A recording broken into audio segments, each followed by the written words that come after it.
The manager posted a response in the lodge's defense. He made the point that the lodge is a national park where there's a greater chance that animals would be in or around the property. And all the animals in the park are protected, including mice, so the lodge is limited in what they can do to prevent them from being in the rooms. The Park Service doesn't allow them to kill the mice. I said to Karen, "Why are you making such a big deal about this? I'm sure there have been times when mice were in our hotel room at night, maybe even running across our bodies, and you didn't know it." This, I'll admit, was a poor choice of words. She pulled her shoulders close to her ears and shivered as if she'd stuck her tongue in a light socket. I tried a different approach. "Karen, sweetie, you'll have to get used to roughing it a little. There might be rodents in our future." I can't wait to see what she does when we see our first tarantula. Your friend, Matt. Note to listener. There's something you should know about Karen. She's not a fan of rodents. She didn't like them before, but after her close encounter with a squirrel a few years ago, she wants nothing to do with them. One spring day I was away on a business trip. Karen was home with the kids. It was a warm afternoon, and she was sitting with our son Matthew at the computer in my office. The kitchen door that leads to the backyard was open.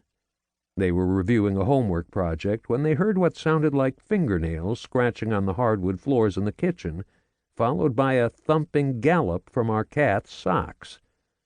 An instant later, a squirrel raced into the office with the cat at its heels. In a panic, Karen grabbed Matthew and the cat and ran out of the office, slamming the door behind her. Her plan was to leave the squirrel in my office and let me deal with it when I got home in a few days. The homework could wait. However, 30 minutes and 2 glasses of Merlot later, Karen saw the flaw in her plan. She wasn't worried so much about sticking me with the task of removing a hungry, pissed-off squirrel from my office as she was the possibility of the squirrel shredding everything in there before I got home. Or worse, she feared the house would permanently smell of dead squirrel.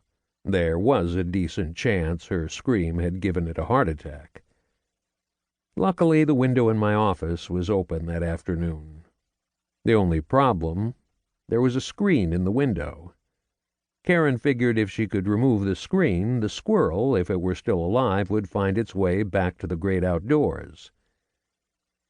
My office was on the first floor, so she was able to remove the screen easily from the outside.